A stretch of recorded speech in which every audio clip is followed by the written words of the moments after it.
आदरणीय दर्शकवृन्द नमस्कार। एनएसजिडी studio HK हङकङको Facebook पेजमा फेरि यहाँलाई हार्दिक स्वागत छ। अहिलेको हाम्रो कार्यक्रम नेपाल मानचित्र बहसको 10औं श्रृङ्खला लिएर तपाईँहरूको समक्ष फेरि पनि हामी उपस्थित भइसकेका छौँ र यस कार्यक्रमका निर्देशक देवमान लिम्बू र सहकर्मी प्रस्तुता टङ्क सम्भान्तीको साथमा म इन्द्रलोकसम उपस्थित भइसकेको छु। विशेष गरेर हामीले यो नेपाल मानचित्र बहस चलाएको आज 10औं श्रृङ्खला भयो, जब नेपाल सरकारले जुन नेपालको नक्सा सार्वजनिक गरिसकेपछि हामीले पनि हङकङबाट यो बहसलाई निरन्तर रूपमा तपाईँहरूको समक्ष प्रस्तुत गरिरहेका छौँ। र अहिलेको यो नेपाल बहस चाहिँ नेपाल मानचित्र बहस अब यस्तो तरिकाले घुमेर गइराखेको अवस्था छ जस्तो कि हामीले यहाँबाट यस्तो तरिकाले खबरदारी गर्नेछौँ जो नेपालमै बसेर नेपालको विरुद्ध राष्ट्रघाती गद्दारहरूलाई हामीले यहाँबाट चेतावनी दिनेछौँ अथवा त्यसप्रति चाहिँ सचेत रहन, त्यस्ता गद्दारहरूप्रतिलाई चाहिँ हामी नेपाली जनताले त्यस व्यक्तिहरूलाई चाहिँ चिन्नुपर्छ। अर्को कुरो, अहिले जो राष्ट्रभक्तिका कुराहरू आइराखेका छन्, राष्ट्रभक्ति भन्दै तर देशप्रतिको गद्दार गर्ने कुपुत्रहरूलाई पनि हामीले चिन्नुपर्छ र चिनाउनको लागि पनि हामी यो हङकङ नेपाल मानचित्र बहसमा हामी अबदेखि निरन्तर रूपमा प्रवेश गर्नेछौँ। यो बहसमा हामी अबदेखि निरन्तर रूपमा यो विषयलाई पनि फोकस गर्नेछौँ। नेपालको मानचित्र सार्वजनिक भइसकेपछि जुन कुनै समय एक प्रकारले 3 करोड नेपालीहरूले एकदमै समर्थन गरिसकेको अवस्थामा फेरि पछिल्लो चरण चाहिँ राजनीतिक चलखेल भइराखेको छ। आफ्नै नेपालका भात खाएर अथवा नेपालको नुन खाएर भारतका लागि आवाज उठाउनेहरूले फेरि अहिले नेपाली राजनीतिमा ठुलो हस्तक्षेप गरिरहेको अवस्था छ। जुन मानचित्रलाई चाहिँ जुन मानचित्रको विरुद्ध अथवा त्यो जमिन फिर्ता गर्ने अभियानका विरुद्ध लागि परेका व्यक्तिहरू, राजनेताहरू अथवा भ्रष्टाचारीहरू अथवा जेसुकै भन्नुहोस्, अबदेखि हाम्रो यो नेपाल मानचित्र बहसमा यो विषयलाई पनि हामी प्रवेश गर्नेछौँ। हामी हङकङबाट एनएसडिटी स्टुडियो एचकेको तर्फबाट निरन्तर रूपमा यसलाई पनि हामी फलो गर्नेछौँ। आउनुहोस् दर्शकवृन्द, नेपाल मानचित्र बहसको 10औं श्रृङ्खलामा हामी यही विषयलाई केही समीक्षात्मक रूपमा प्रस्तुत हुनको निम्ति आएका छौँ र मेरो सहकर्मी टङ्क समाफेज्यू हुनुहुन्छ, जुन अहिले हामीले भनिरहेका छौँ। अब नेपालको राजनीति अहिले फेरि एक प्रकारले यो मानचित्र बहसको सँगसँगै जुन राजनीति उथुलपुथुल भइराखेको छ, यस विषयमा टङ्कजी हामी केही समीक्षा गरौँ। तपाईँको विचारमा के लाग्छ? अहिलेको जुन राजनीति चलखेल एकदमै तोडमोडिएको अवस्था छ। पक्कै पनि, किन भन्दाखेरि भारत सरकारले पनि त्यो चाहन्छ कि जबकि नेपालमा नेपाली राजनीतिलाई तोडमोड गरेर अथवा जोड घटाउ गरेर जसरी हुन्छ यो सीमा विवादलाई चाहिँ निमटान्य गर्न चाहन्छ। तर त्यो निमटान्य हुन चाहिँ हामी नेपालीले दिनु हुँदैन। किन भन्दाखेरि त्यो जो लिपुलेक, लिम्पियाधुरा र कालापानी चाहिँ हाम्रो देश नै हो। त्यो भएकोले हामीले जति सुकै चाहिँ मूल्य चुकाउनु परे पनि हामी पछि हट्नु हुँदैन यो विषयमा। एक प्रकारले अहिले अब 2/3 सरकार छ। यो सरकारले बोलेको यति आधिकारिक हुनेछ कि जो पहिलाको सरकारले बोल्थ्यो त्यो त्यति आधिकारिक हुँदैन। किन भन्दाखेरि नेपाल सरकारको आधिकारिक बलियो सरकार नै अहिलेको सरकार हो र योभन्दा अगाडि यो चाहिँ नेपाली काङ्ग्रेसले पनि चलाएको थियो 2/3 सरकार, तर त्यतिखेर यो कुराहरू आउन सकेन। तर पछिल्लो समयमा आएर इन्डियासँग अथवा भारतसँग च्यालेन्ज गर्ने दिनहरू आइपुगे। जुन च्यालेन्जको लागि अहिले नेपालको प्रधानमन्त्री केपी ओलीले चाहिँ निरन्तर दिइरहनु भएको छ। जस्तै यो कालापानी, लिपुलेक र चाहिँ लिम्पियाधुरा चाहिँ नेपालको भूमि हो र हामी 1 इन्च छोड्न सक्दैनौँ भनेर चाहिँ उहाँले चाहिँ थ्रिटनिङ पनि दिइसक्नुभयो र हामीले यहाँबाट नोट पनि बुझाइसकेका छौँ र नोटको विरुद्धमा उनीहरूले त्यो भूभाग चाहिँ हाम्रै हो भने पनि भनिसकेका छन्। र अब त्यो पछाडिको समय चाहिँ कुन रूपले विकसित भइरहेछ यो कुरा चाहिँ राजनीतिक बहसको रूपमा मात्रै आइरहेछ। तर अर्को नोट चाहिँ नेपाल सरकारले जारी गर्यो गरेन अथवा दियो दिएन त्यो विषय चाहिँ अहिलेसम्म कुनै पनि समाचार आएको छैन। त्यो भएकोले हामी निरन्तर के भन्न चाहन्छौँ भने भारत सरकारको नोटलाई त्यसको विरुद्धमा पुनः हामीले चाहिँ हाम्रो भूभाग हो भनेर हामीले नोट दिन जरुरी छ। किनभने उसले जति पटक भन्छ हामी पनि त्यति पटक भन्न जरुरी छ। त्यसको मतलब इटाको बदला ढुङ्गा यदि ढुङ्गाको बदला इँटा त्यो दुवै प्रहार गर्न जरुरी छ, किन भन्दाखेरि यो एउटा कूटनीतिक चाल पनि हो। अब हामीले योभन्दा अगाडि पनि कति बहस गरिसक्यौँ कि हामीले युद्धबाट त्यो खालि सीमा दुईवटा कुराबाट मात्रै हामी लिन सक्छौँ अरे, त्यो हो एउटा युद्धबाट र अर्को कूटनीतिक हिसाबमा। अब हामीले युद्धबाट त पक्कै पनि जित्न सक्दैनौँ, त्यो भएपछि हामीले कूटनीतिक हिसाबमा बढ्नु पर्यो र अब यो कूटनीतिक हिसाबमा चाहिँ नि बलियो हुनको लागि के गर्नु पर्यो भन्दाखेरि अन्तर्राष्ट्रिय दबाब बढाउनु पर्यो क्या। अब हामीले अन्तर्राष्ट्रिय दबाब बढाउनको लागि चाहिँ अब विभिन्न देशसँग चाहिँ नि हामीले गुहार पनि माग्नु पर्ने हुन्छ, कृपया हाम्रो विषयमा तपाईँहरूले बोलिदिनुहोस्, बोल्नु पर्यो। अथवा कतिपय देशहरू बोली पनि रहनु भएको छ, जस्तै पाकिस्तान, श्रीलङ्का यो आदि इत्यादि त यो सुरुमै बोलिरहनु सार्क कन्ट्रीहरूले बोलिरहेको छ। अब लगभग हामीले सार्क कन्ट्रीकै वरिपरिको देशले बोलिदिए पनि त्यो कुरा बलियो हुन्छ, किन भन्दाखेरि ती त हाम्रा छिमेकी हुने हो त, र छिमेकीबाट यो कुरा चाहिँ अगाडि बढ्छ। त्यो भएकोले हामीले चाहिँ निरन्तर यो बहसलाई बढाउनुको कारण के हो भन्दाखेरि नेपालीको एउटा मानसिक वृद्धि र यो चाहिँ नि यो सीमा विवादको कुरा हराउन नदिने र अनि राजनीतिक दबाब बढाउने, नेपाल सरकारलाई चाहिँ दबाब दिएकै गर्ने। यदि यो दबाब दिएन भने जस्तै नयाँ कुराहरू आउँछन्, जस्तै हिजो अस्ति प्रधानमन्त्रीज्यूले चाहिँ अयोध्याका कुरा गर्नुभयो, हो त्यो पनि त्यसले पनि इन्डियालाई चाहिँ ठुलो दबाब बढाइरहेछ। किन भन्दाखेरि लगभग चाहिँ महाभारतको कथाहरू हेर्दै जाने हो भने चाहिँ अयोध्या नेपालमै रहेको भन्ने कुरा पनि कतिपयले चाहिँ प्रमाणित गरिरहनु भएको छ। हुनु चाहिँ सत्य तथ्य कुरो यो के हो त्यो चाहिँ अझसम्म त्यो खोजी नीतिकै अब यस्तो छ टङ्क सर, जस्तो राजनीतिक वास्तवमा यो नेपालको राजनीतिमा एक प्रकारले दक्षिणबाट ठुलो चलखेल गर्ने र दबाब दिने यो जुन पहिलादेखिको परम्परा हो, अब यसलाई चाहिँ तोडिनुपर्छ भन्ने नै हो र केही हदमा पनि तोडिएको अवस्था देखिएको अवस्था छ। अहिले भनिरहँदाखेरि चाइनाको राजदूत पनि एकदम सक्रिय भएर अगाडि बढिरहेको अवस्था छ। त्यसमाथि भारतीय मिडिया जो गोदी मिडिया भनिन्छ, गोदी मिडियाको चाटुकारहरूले नेपालको आन्तरिक मामलामा यति धेरै हस्तक्षेप गरिराखेको अवस्था छ। तपाईँ हामीले बुझ्नुपर्ने हुन्छ, जस्तो नेपालको मानचित्र जुन यो नक्साको सवालमा जुन ऐतिहासिक तथ्यहरू, प्रमाणहरू र यावत कुराहरू नेपालसँग बलियो प्रमाण हुँदाहुँदै पनि भारतीय मिडियाले यति अनाहकमा यति गैर जिम्मेवारी र अनर्गल प्रचार गरेर साँच्चै नै भारतको हो कि भन्ने खालको मानसिकता हामी नेपाली माझमा पनि गराइदिएको अवस्था छ। त्यसो हुँदाखेरि त्यसैको प्रतिकारको रूपमा पनि हामीले निरन्तर रूपमा आवाज उठाउनुपर्छ। यदि भारतीयसँग नेपालको जुन नक्साको कुरा गर्दैछौँ हामी, नक्साको बारे एउटै मात्रै प्रमाण भएको भए उनीहरूले यति हामीलाई नेपालको राजनीति अथवा नेपालको मामलामा यति गहिरो तरिकाले उनीहरूले हामीलाई आक्रमण गर्थे। तर त्यो नहुँदै पनि उनीहरूले भनेको चाहिँ खालि रोटी र बेटीको कुरा, अनि हामी नेपाल सानो छ र हामीले यहाँबाट हरेक कुराहरू चाहिँ तिमीहरूलाई सप्लाई गरेनौ भने तिमीहरू खानु पाउँदैनौ, बाँच्न सक्दैनौ भन्ने खालको त्यो तरिकाले मात्रै उनीहरूले कुरा राखेर नेपाललाई हरेक कुराहरूमा दबाइराखेको अवस्था छ र त्यो लिपुलेखको विषयहरू केही होइन भन्ने खालको कुराहरू बारम्बार गरिरहेको अवस्था छ। र लिपुलेखको विषय चाहिँ भरसक नउठाउनुहोस् भन्ने कुराहरू एउटा हाम्रो आन्तरिक सम्बन्ध हो, हामीले यो कुरा नउठाए पनि केही फरक पर्दैन। किन भन्दाखेरि 50-60 वर्ष चाहिँ यसै बितेर गयो भने अहिले किन उठाउनु जरुरी छ भन्ने कुराहरू पनि गर्नुहुन्छ। त्यसो भएकोले गर्दा यो विषयलाई अब जुन तरिकाले अहिले फेरि पछिल्लो चरण यो विषयलाई चाहिँ अब निमिट्यान्न बनाउनको निम्ति भारतले जुन नेपालको राजनीतिमा धेरै चलखेल गरिरहेको छ, यसबाट पनि हाम्रो नेपालका राजनेताहरूले बस्नुपर्छ।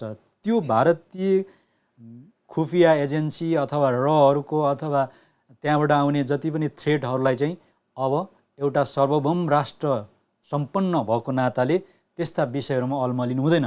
हाम्रो अब हुन त अब अर्को कुरो, अहिलेका वर्तमान प्रधानमन्त्री केपी शर्मा ओलीकै नेतृत्वमा एक प्रकारले महाकाली सन्धि भएको भन्ने कुराहरू छर्लङ्ग छ। तर त्यसरी मान्छेले फेरि एउटा मौका आउँछ, मान्छेलाई मौका आउँछ, त्यो मौका चाहिँ अहिलेका वर्तमान केपी शर्मा ओलीलाई आएको छ, सुधार्ने मौका आएको छ र उहाँले जुन तरिकाले अहिले एक प्रकारले एउटा कार्यको थालनी गर्नुभएको छ र मलाई लाग्छ यो कार्यको थालनीको शुभारम्भ जायज छ, ठिक छ, तर त्यो भूमि पनि अब फिर्ता गरिनुपर्छ भन्नुको मतलब त्यहाँबाट भारतीय सैनिकहरू हटिनुपर्छ भन्ने जुन आवाज चाहिँ अब फेरि एकदमै कूटनीतिक लेभलमा र अब जहाँसम्म जानुपर्ने हो, यसको एउटा दायरा फराकिलो अवश्य पनि होला, त्यो दायरालाई पछ्याउँदै नेपाल सरकार चाहिँ पछ्याउनुपर्छ र नेपाली जनताले पनि यसलाई चाहिँ फलो गरिरहनुपर्छ, दबाब दिइरहनुपर्छ भनेर नै हामी निरन्तर रूपमा आइराखेका छौँ। र अर्को कुरो यसरी भनिरहँदाखेरि यही विषयलाई चाहिँ मत्थर बनाउन र यो विषयलाई चाहिँ सदाकालै हटाउनको निम्ति जुन ठुलो चलखेल भइराखेको छ त्यो चलखेलका विरुद्ध पनि हाम्रो आवाज हो। जस्तो अहिले हामीलाई थाहै छ नेपालमा आफ्नो एउटा पद लोलुप्ताको कारणले राष्ट्रलाई बेच्ने चलनहरू सदियौँदेखि चलिआएकै कुरा हो। त्यसो भएकोले गर्दा यो चलन चलिरहेको अवस्था छ। अबदेखि चाहिँ नेपाली जनताहरू हामी धेरै सचेत भइसकेका छौँ। हरेक पलमा अनलाइन मिडियाहरू अहिले तपाईँका घर दैलोमा पुग्छन्। तपाईँका इन्टरनल कुराहरू पनि अहिले त्यस्तो किसिमको चाल पाउने भइसकेको जमाना भएकोले गर्दाखेरि अबको अवस्थामा हामीले चाहिँ यो विषयमा चाहिँ फलोअप गर्नुपर्छ भनेर चाहिँ हामी लागिरहेका छौँ। र जस्तै भारतको जुन अहिले पछिल्लो चरण यो जुन दबाब बढी मात्रामा आएको छ, विशेष गरेर गोदी मिडिया चाहिँ त्यही इन्डियाकै ठुल्ठुला मिडिया हाउसले गोदी मिडिया भनेर भन्छन्। जो गोदी मिडियाले चाहिँ जुन सार्क क्षेत्रमा चाहिँ अफवाह फैल्याउने, आतङ्क फैल्याउने कामहरू गरिरहेको भनेर चाहिँ त्यहीँका इन्डियन मिडिया कर्मीहरूले पनि बोलिरहेको अवस्थाले गर्दा मैले गोदी मिडिया पनि भनिरहेको छु। त्यसो हुँदाखेरि यी यस्ता किसिमका अफवाहहरूबाट फैलाएर जुन भारतीय नागरिक र नेपाल नागरिकहरू बिचमा एक प्रकारले द्वन्द्व फैल्याउने काम मात्रै गरिरहेको अवस्था छ। र यसै सन्दर्भमा अब अहिले भर्खरै मात्रै अयोध्याको कुराहरू उठिरहेको अवस्था छ हैन? अयोध्याको कुराहरू गर्दै गर्दाखेरि यो विषयलाई पनि अलिकति हामीले छुनै पर्छ जस्तो लाग्छ। यो पनि एक प्रकारले राजनीति अहिलेको मानचित्र बहसको पेरिफेरीबाटै आएको छ। हुन पनि भारतले गौतम बुद्ध नेपालमै हाम्रो भारत गौतम बुद्ध भारतमै जन्मिएको भनेर चाहिँ अब भन्ने अभियान नक्कली हैन स्थापित गरेर बनाइराखेको अवस्था हो।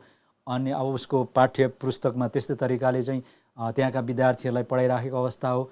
र एक प्रकारले भने जुन सत्यतालाई चाहिँ लुकाएर एउटा जनमानसमा चाहिँ जुन झुटो प्रचार गरेर त्यो सत्यलाई पनि लुकाएर चाहिँ साबित गर्न खोज्दै गरेको अवस्था छ। त्यसो हुँदाखेरि भर्खरै केपी शर्मा ओलीले अयोध्या जुन राम चाहिँ नेपालमै जन्मिएको अयोध्याको नेपालकै अयोध्यामा ठोरीमा जन्मिएको भन्ने खालको अभिव्यक्ति दिइसकेपछि एक प्रकारले फेरि नयाँ तरङ्ग त्यहाँ चाहिँ उत्पन्न भएको छ। भारतीय मिडियाहरू यति आक्रोशित भएका छन्, त्यहाँका हिन्दू धर्मावलम्बीहरू यति आक्रोशित भएका छन्। अर्को कुरो त्यहाँका राजनेताहरू त त्यसै पनि आक्रोशित नै थिए हैन? अब यो केपी ओलीको सरकार चाहिँ भारतको लागि चाहिँ अहित हुने हो, यसलाई चाहिँ खाल्टोमा पुर्याउनै पर्छ अथवा यसलाई चाहिँ यसको राजनीतिक नेतृत्वको लाई चाहिँ एउटा बहिर्गमन गर्नुपर्छ हैन, हटाउनुपर्छ भन्ने चलखेलहरू चलिरहेको अवस्था हो। र अब त्यस पछाडिको जुन सिनेरियो चाहिँ एउटा नेपालमा राम जन्मिएको भन्ने बहस चाहिँ सुरु भएको छ। निश्चित रूपले किन भन्दाखेरि नेपालको त्यो ठोरी भन्ने ठाउँमा चाहिँ त्यो ठाउँबाट जनकपुर जो सीता जन्मिएको थिए त्यो ठाउँमा पुग्नलाई चाहिँ लगभग 1 दिन लाग्छ अरे हेर्नुहोस्। अनि कतिपय त्यो जन्ती जाँदाखेरि चाहिँ 1 दिन हिँडेर पुग्ने चलन छैन नेपालमा। र अयोध्याको हिसाबले हेर्ने हो भने नेपालबाट अयोध्यामा पुग्न त हामी 1 दिनमा पुग्न सक्दैनौँ, कयौँ दिन लाग्छ त्यहाँ पुग्नका लागि। र अर्कोतिर अयोध्यामा पनि त्यो जुन अयोध्या भन्ने ठाउँ छ त्यहाँ पनि चाहिँ के अरे भूगर्भ शास्त्रीहरूले चाहिँ उत्खनन कार्य सुरु गरेको छन् अरे। र त्यहाँ चाहिँ उत्खनन गर्दाखेरि अशोकाको पिल्लर भेटिएको भन्ने जहाँसम्म भेटिएको छ। र अझ यो 25 मिटर खुन्दाखेरि त्यो भेटिएको छ अरे।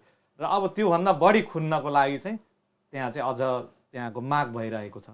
र यदि हो भने त्यो जुन अयोध्या छ जुन भनिएको छ त्यो ठाउँमा चाहिँ बौद्धको चाहिँ स्तूपा रहेको भन्ने खालको कुराहरू आइरहेछन् होइन। त्यो भएकोले अब त्यो अयोध्या चाहिँ फेक पनि हुनसक्छ। र मलाई लाग्छ यो नेपाल सानो भएकोले राजनीतिक रूपमा अथवा जमिनको रूपमा मात्रै आक्रमण नभएर धार्मिक रूपमा पनि आक्रमण भएको रहेछ भन्ने कुरा चाहिँ यहाँबाट पनि बुझ्न सकिन्छ। र यो प्रधानमन्त्री केपी ओलीको अभिव्यक्तिपछि जुन एकदम एउटा सञ्चार माध्यममा एक प्रकारले यो ठुलो बहस बन्यो र अर्को कुरो र साथै राम कहाँ जन्मेको भन्ने बहस चाहिँ अहिले यो खोजीको विषय भइसकेको अवस्था छ। अब यहाँनिर मैले के जोड्न चाहेँ भने जस्तो यो विषयको ऐतिहासिक प्रमाणहरू चाहिँ विशेष गरेर जति रामायणका कथाहरू छन् त्यो कथामा लेखिएका ठाउँहरू अथवा त्यसका पात्रहरू त्यसका दृश्यहरू झलझली अहिले पनि नेपालको यो ठोरी अथवा यही अयोध्या वरिपरि नै रहेको भन्ने कुराहरू चाहिँ प्रशस्त रूपमा भारतीय मिडियाले पनि बोलिसकेको अवस्था छ। भारत राम कहाँ जन्मिएको खोजीको विषय भएको छ, तर खोज्दै जाँदाखेरि नजिक रामायणमा भएका पात्रहरूको कथाहरू र त्यहाँका सिनेरियोहरूलाई हेर्दै जाँदा नेपालको अयोध्या जुन ठोरी भनेर भनिन्छ त्यहाँ त्यो ठोरीमा जन्मिएको धेरै यथेष्ट प्रमाणहरू चाहिँ नजिक प्रमाणहरू चाहिँ त्यहाँ भेटिएको भनेर भारतीय मिडियाहरूले नै पनि भनिरहेको अवस्था छ। भारतीयका धेरै च्यानलहरूले यो विषयलाई पनि नेपाल नै हुन सक्छ है भन्ने खालको अभिव्यक्ति पछिल्लो चरण दिइराखेको अवस्था छ। अब त्यसमा भारतको अयोध्या चाहिँ नक्कली हो भन्ने खालको पछिल्लो चरण आएको छ। अब नक्कली र सक्कली हो होइन भन्ने कुरोमा चाहिँ हामी योसम्म भन्न सक्छौँ भारतको अयोध्यामा तपाईँको मुस्लिम र हिन्दूहरूको ठुलो दङ्गा भएको अवस्था थियो होइन। त्यहाँनिर राम नै जन्मिएको भन्ने प्रमाण नभएको भन्ने कुरा बुझिएको छ। अब त्यहाँनिर रामको मन्दिर पनि बनाउने अनि मस्जिद पनि त्यहाँ लगाइएको कुराहरू पनि आइराखेको अवस्था छ। र त्यहाँका ऐतिहासिक भूगर्भविदहरूले पनि यहाँ चाहिँ होइन है यो तथ्य भेटिएन, यसको प्रमाण भेटिएन भन्ने कुराहरू भनिरहेको अवस्था छ। यति प्रबल सम्भावना र हरेक दृष्टिले तत्कालीन समयको परिवेश त्यति बेलाको हावापानीलाई पनि मध्यनजर गर्दाखेरि चाहिँ यथेष्ट कुराहरू चाहिँ नेपालमै हो कि भन्ने कुरोहरू चाहिँ पछिल्लो चरण चाहिँ यसको आँकडा आएको छ। तर अब हामीले खोज्ने चासो गरेनौँ होइन। अब गौतम बुद्ध नेपालमै जन्मिएको हो त हरेक कुराले साबित भएको त अब भारतमा भनेर भनिराखेका छौँ भने राम भन्ने कुरो त एउटा काल्पनिक जस्तो पात्र राखिएको थियो। हामीले त काल्पनिक नै सम्झिन्छौँ होइन। तर त्रेतायुगको अब त्यति बेला सत्ययुग के त्रेतायुग भन्ने कुराहरू आउँछ होइन। त्यति बेलाको अवस्थाको जुन कुराहरू एउटा हामीले त कल्पना गर्ने ओहो अयोध्या कहाँ होला होइन यस्तो तरिकाले सम्झिनु पर्ने हुन्छ होइन। तर वास्तवमा नेपालमै रहेछ। अनि त्यो कुराहरूले चाहिँ अहिले अब हामीले हेर्छौँ हेर्दैनौँ ratoparda.com बाट यो निरन्तर रूपमा फलोअप भइराखेको छ यो जुन यो तथ्य खोज्ने क्रममा। जस्तो अहिले भर्खरै मात्रै रामको त्यही ठोरीमा जुन अब रामको सिक्का रामले मूर्ति धनुष भाँचाउँदै गरेको सीताको सिक्का हनुमानको सिक्काहरू चाहिँ प्रशस्त भेटिएको त्यहाँ चाहिँ अब तत्कालीन समयमा चाहिँ त्यो जुन ठाउँमा अझै पनि अब त्यसलाई चाहिँ बारेर एउटा खोज उत्खनन गर्यो भने धेरै यथेष्ट प्रमाणहरू पाउने सम्भावना चाहिँ देखिएको अवस्था छ। अब त्यस्ता सामानहरू त्यस्ता जुन ऐतिहासिकसँग जुन राम र सीतासँग निकटतम प्रमाणहरू चाहिँ नेपालकै भूमिमा पाइराखेको अवस्था छ। त्यो तपाईँको अब वाल्मिकी आश्रम नेपालमै छ होइन। लवकुशले तपाईँको घोडा बाँधेको त्यो रामको घोडा बाँधेको पनि त्यहीँ देखाइएको छ। तपाईँको सीता गुफाभित्र सीता पनि छ त्यहाँनिर।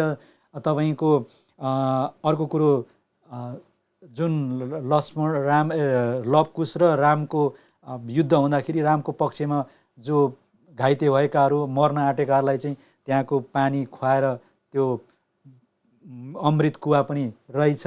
अनि अर्को कुरो त्यो जुन कुराहरू अहिले मैले भनिरहेको छु यो चाहिँ तपाईँहरूले रातो पर्दा .com-बाट फलोअप गर्नुहोस्। त्यहाँ प्रत्यक्ष रूपमा हाम्रो मलाई लाग्छ एकजना पुन मित्रले त्यो अपडेट गरिरहनु भएको छ, म त्यो फलोअप गरिरहेको छु। अनि त्यसमा चाहिँ सीता चाहिँ पातालमा भाँसिएको भनेर त्यो भनिन्छ नि त्यहाँ, होइन? त्यो ठाउँ पनि त्यहाँ पाताल मार्ग भनेर ठुलो खाल्टाहरू देखाइएको छ, होइन?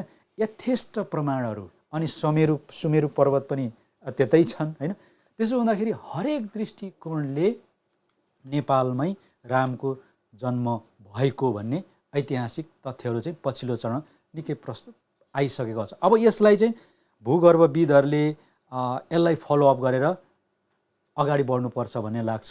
म जहाँसम्म लाग्छ यो जुन पछिल्लो चरणको यो तथ्यहरू चाहिँ प्रमाणहरू चाहिँ आइराखेकोले गर्दाखेरि हामीले पनि यति त भन्न सक्यौँ कि अब चाहिँ भन्न सक्यौँ नि हामीले एउटा वास्तवमा भारतमा होइन रहेछ, राम नेपालमै जन्मिएको छ रहेछ भन्ने कुराहरू त अब हामीले पनि खोक्न सक्यौँ नि, भन्न सक्यौँ नि। किनभने भारतले त्यत्तिकै अनाहकमा एउटा तथ्यहीन एउटा काल्पनिक रूपमा चाहिँ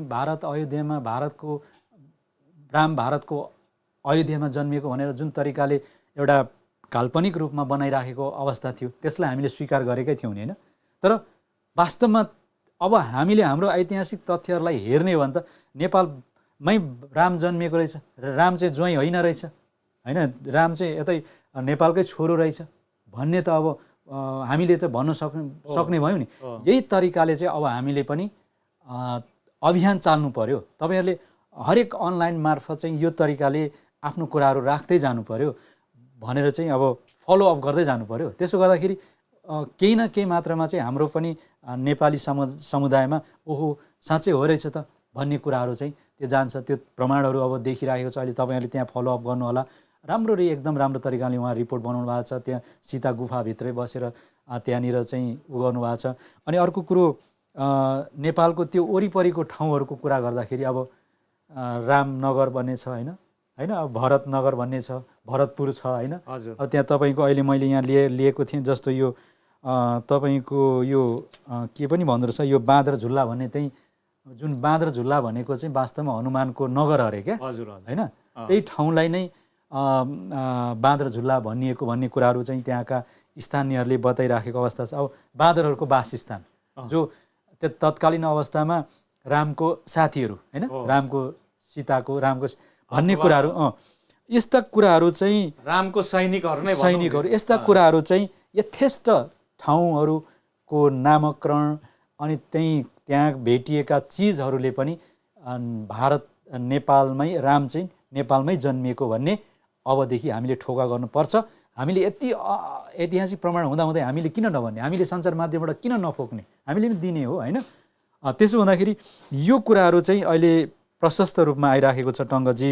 हजुर, अब खास गरेर हामी यो रामको विषय किन जोडेको भन्दाखेरि एउटा सीमा विवादकै कुराले चाहिँ यो कुरा उठाएको हुनाले हामीले चाहिँ यो धार्मिक रूपमा पनि हामी अतिक्रमित रहेछौँ भन्ने कुरा चाहिँ प्रमाणको रूपमा यहाँहरूको समक्ष प्रस्तुत गरेको हौँ। र खास हाम्रो चाहिँ नेपाल मानचित्र बहसमा यो कुरा ल्याउनु पनि एउटा राजनीतिक बहस नै हो। किन भन्दाखेरि यो राजनीतिले नै उब्जाएको कुरा हुनाले हामीले चाहिँ भरसक यो सीमा विवाद लगायतका कुराहरू पनि भारत सरकारले अथवा भारतले चाहिँ हामीलाई हडप्न खोजेको रहेछ भन्ने कुरो आज आएर हामीले पत्ता लगाउन थाल्यौँ। र हामी सम्पूर्ण नेपाली लगायत नेपाली राजनीतिकर्मी र नेपाल चलाउने जो प्रधानमन्त्री जो मन्त्रीहरू हुनुहुन्छ उहाँहरू पनि यो विषयमा चाहिँ सचेत हुनु पर्यो र नेपाललाई भारतको अतिक्रमणबाट कसरी बचाउने त्यो विषयमा ठुल्ठुला बहसहरू हुन जरुरी छ। यदि हामीले त्यो विषयमा बहस गरेनौँ भने पहिला जस्तै गुमराहमा दिनहरू बिताउनु पर्ने हुन्छ। जस्तो हामी राजनीतिकमा पनि चपेटामा थियौँ, तपाईँको आर्थिकमा हामीलाई बन्देज गरिएको छ। तपाईँलाई थाहै छ त्यहाँबाट केही दिएन भने अब पारवन खुला गर्दैन भने हामीलाई चाहिँ एकदमै कठिन अवस्था पुग्ने अवस्था छ। त्यहाँबाट पनि हामी ठगिएका छौँ। तपाईँका हरेक कुराहरू शिक्षामा पनि ठगिएका छौँ। पढ्नु जाँदाखेरि भारतै जानुपर्छ, धेरै ठुलो खर्च त्यतै पैसा लान्छ, त्यसबाट पनि ठगिएका छौँ। र अर्को कुरो पछिल्लो चरण यो धार्मिकमा पनि हामी यति अतिक्रमणमा परेका रहेछौँ, यति साह्रो हामीलाई चाहिँ हाम्रो हरेक ऐतिहासिक दस्तावेज हामीसँग हुँदाहुँदै पनि त्यो दस्तावेजहरूको वकालत गर्न नसकेर भारतले आफ्नै बनाइसकेको अवस्थामा हामी त्यहाँ पनि दबिएका रहेछौँ। यो समग्रमा चाहिँ हामी नेपालकै एउटा सेरोफेरो परिधिभित्रको अतिक्रमण भएका कारणले यो हामीले बहस उठाइराखेका छौँ। र अब यो विषय उठाइरहँदाखेरि जस्तो कि यहाँनिर धेरै चलखेल हुन्छ। पक्कै पनि टङ्कजी, अब चलखेलको कुरा गर्दाखेरि राजनेताहरू धेरै बिकेको अवस्था छ होइन। अब जस्तै यिनीहरूलाई सरिता गिरीहरू जस्ताहरूले चाहिँ हामीलाई अलिकति खतम बनाउन सक्छन्। किन भन्दाखेरि अब सरिता गिरीले चाहिँ अब यो सीमा विवाद चाहिँ पुरै यो भारतको हो भनेर चाहिँ उनले वकालत गरिदिन् र उनलाई चाहिँ दण्ड पनि गरियो राजनीतिक हिसाबमा। उहाँलाई चाहिँ एउटा आफ्नो सदस्यता समेत नरहने गरी चाहिँ कारबाही गरियो। र अब अरू पनि राजनीतिक कर्मीहरू त्यो प्रकारको आउँछन् भने उनीहरूलाई पनि आफ्नो सदस्यता समेत नरहने गरी कारबाही गर्न जरुरी छ। त्यो चाहिँ पार्टीले पनि अभियान थाल्नु पर्यो। एकदम राष्ट्रवादी हुँ भन्ने नेताहरूले त्यो अभियान सुरु गर्नुपर्छ र जो राष्ट्रवादी बाहिर चाहिँ राष्ट्रवादी भित्र चाहिँ गद्दारवादी प्रवृत्ति भएका नेताहरूलाई पनि अब हामी नेपाली जनताले चिन्नुपर्छ र त्यस्ता व्यक्तिहरूलाई, त्यस्ता राजनेताहरूलाई अबदेखि हामी खोजी उनीहरूका चालचलनहरू, उनीहरूले चालेका हरेक पाइलाहरू चाहिँ खोजी पनि हामी यो कार्यक्रम मार्फत पनि हामी हङकङमा छौँ। तर किनभने संसार सानो छ, हामी देख्छौँ र त्यो विषयमा पनि हामी निरन्तर रूपमा खबरदारी गर्छौँ। र विशेष गरेर नेपालमा रहनुहुने नेपालका मिडिया साथीहरू, नेपाली जनताहरूले यो विषयमा चाहिँ फलोअप गरिरहनुपर्छ, ताकेता गरिरहनुपर्छ, निरन्तर रूपमा सचेत अभियान थाल्नुपर्छ भनेर पनि हामी भनिरहेका छौँ। र अहिले जुन तरिकाको घुमिराखेको अवस्था छ, यहाँ को नेताहरू चाहिँ यो गद्दार गर्दैछन् त होइन। ती नेताहरूलाई अबदेखि हामीले छोड्नु हुँदैन भन्ने एउटा अभियान चाल्न सुरु गर्नुपर्ने हुन्छ। तपाईँहरूले पनि गर्नु पर्यो। अहिले अब यो जुन नेपाल मानचित्र बहसकै विषयमा केही पछिल्लो चरण चाहिँ केही राजनेताहरू गद्दारको रूपमा निस्किँदै आएका छन्। अब उनीहरूको नाम अहिले नभनौँ भन्दाखेरि अलिक छिटै होला, तर उहाँहरूको जुन उनीहरूले खेलिरहेको भूमिकाप्रति हामी अब खेद प्रकट गर्छौँ र त्यस्तो नहुनको लागि पनि हामी उहाँहरूलाई आग्रह गर्छौँ।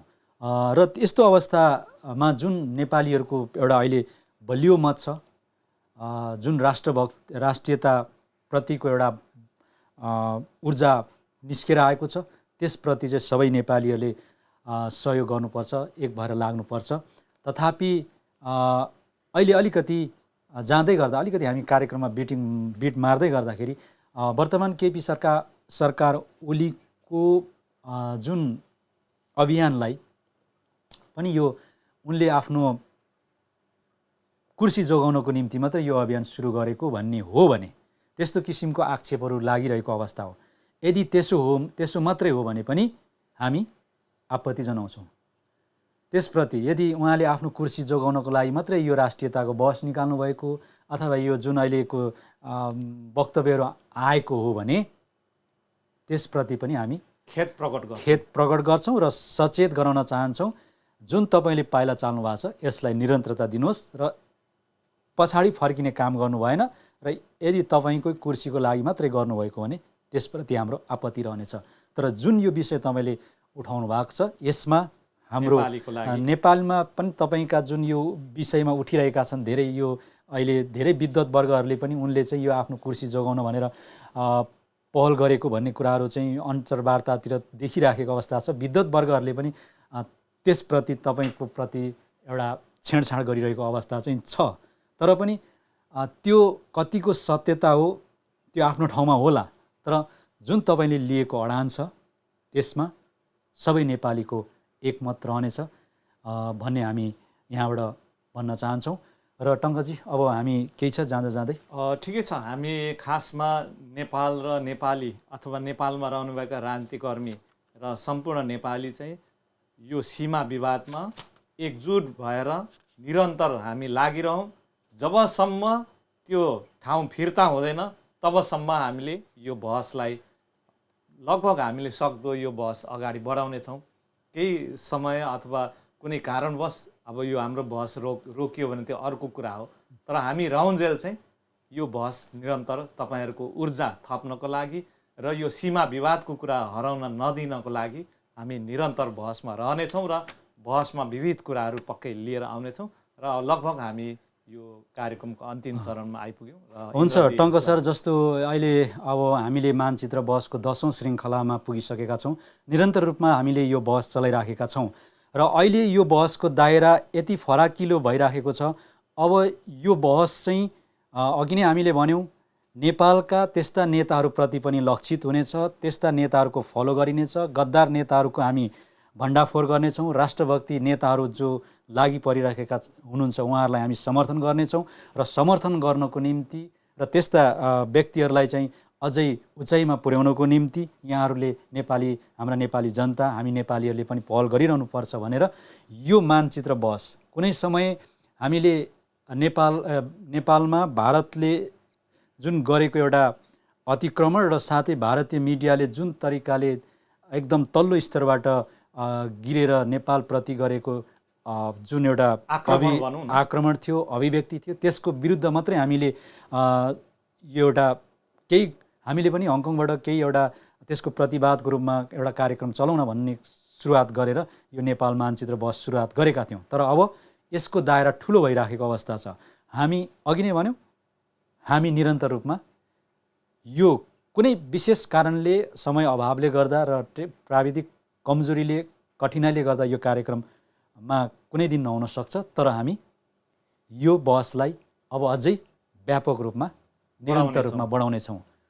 यहाँ यति भन्दै र साथै यो तपाईँहरूले यो बहसलाई हेर्नको लागि नेपाल एसडिटी टिभीको युट्युबमा पनि कुनै पनि बेला तपाईँहरूले गएर हेर्न सक्नुहुनेछ। त्यसमा गएर त्यो युट्युबमा पनि यो बहसको श्रृङ्खलाहरू सुरुदेखिको अहिलेसम्मको सुरक्षित रहेको छ। यति भन्दै आजको हाम्रो नेपाल मानचित्र बहसको 10औं श्रृङ्खलाबाट यस कार्यक्रमका निर्देशक देवमान लिम्बू र सहकर्मी प्रस्तोता टङ्क सम्मानका साथै महेन्द्र लोक्सम पनि यहाँहरू समक्ष बिदा चाहन्छौँ। हवस् त, नमस्ते।